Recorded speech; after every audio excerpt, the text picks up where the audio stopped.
What is up, everyone? Welcome back to some more of the Let's Play Marvel vs. Capcom Marathon here on the Meister Gaming channel. I am your host, of course, MrESPNozaX, and first time joined by a special guest. And by a special guest, you mean another member, KenMeister LP.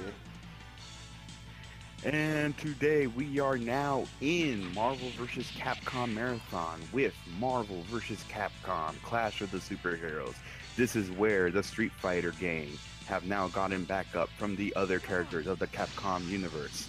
Some are, well, all of them are pretty much new, but most of the Marvel side is pretty much recycled sprites from the other games and stuff. So yeah, so this should be a very interesting one because there is a lot of changes in this game compared to the other previous games and stuff.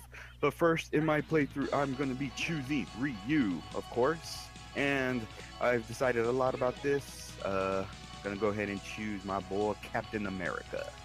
So yes, go ahead and get this started. Yeah, that's something I've noticed is like even with like Marvel vs. Capcom 2, they'll reuse sprites from like X-Men vs. Street Fighter, and it wasn't really until like the third game where they started having like their own art style and shit. Yeah, for real. Yeah. Yeah, this is pretty much the same art style from X-Men vs. Street Fighter and Marvel Superheroes vs. Street Fighter and stuff. But they've added quite a change to Ryu because now he is rocking his red headband. And of course, they've added new, of course, like I mentioned before, new sprites with some of the Capcom side and everything. And also in this one, they took away the assist me's from your partners. Now they are assist me characters. Some of them are, new characters. Some that will later become characters in later Marvel's Capcom games. Some characters that will just pretty much be forgotten. Some characters that were in previous games, but they decided not to add them as playable characters, but as assist me characters, just like character trophies from the Smash Brothers game. Okay, so like I am sort of somewhat of a casual. Well, actually, I am, but like I'm a bit of a casual like viewer when it comes to fighting games. I understand some of the basic terminology and stuff, and like if you showed me a video, I could probably understand what's going on. But the assist me like characters, is that something that's exclusive to Marvel One? Because I know in like in other games like. When you use the assist characters, it's based off the 3 you already have in your roster or something. No, yeah. Well, I mean, the assist me's are just a focal point into one of the focal points into the Marvel's Capcom series and stuff.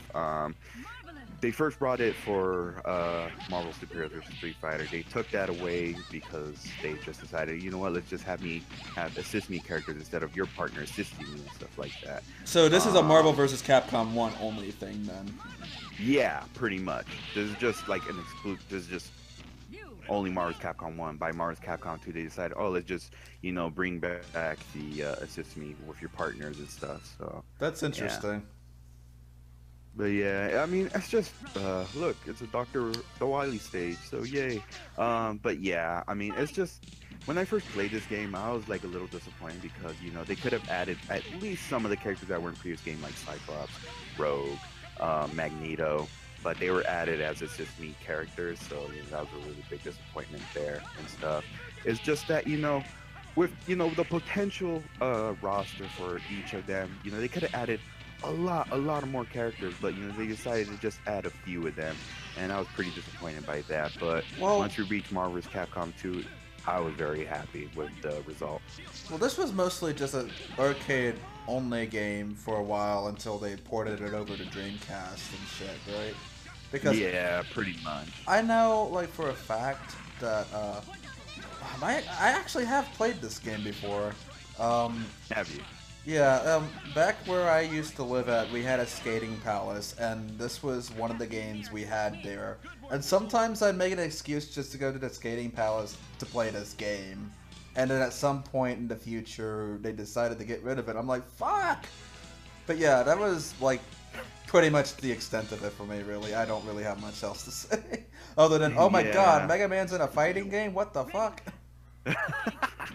For real, yeah. This is actually the first time Mega Man has ever been into an actual fighting game. But of course, there was the Mega Man Power Battle fighting game. I'm not sure if you're familiar with that one. I wouldn't even call that a It's just fighting pretty game. That's more like a cooperative arcade game, if anything.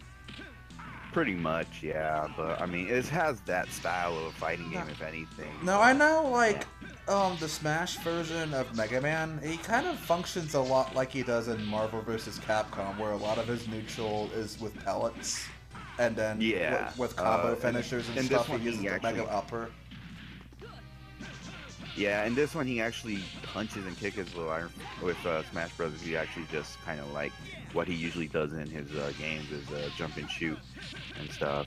But I remembered also, I think some of his move sets are also in the game as well. I think once you're Mega Man, you're along with Rush, and then he gives you like different abilities like Leaf Shield, I believe. Uh, I think Rush Drill as well. I don't know if Rush Drill is in Smash 4, but there is some elements that are in this game with Smash 4. Oh, okay.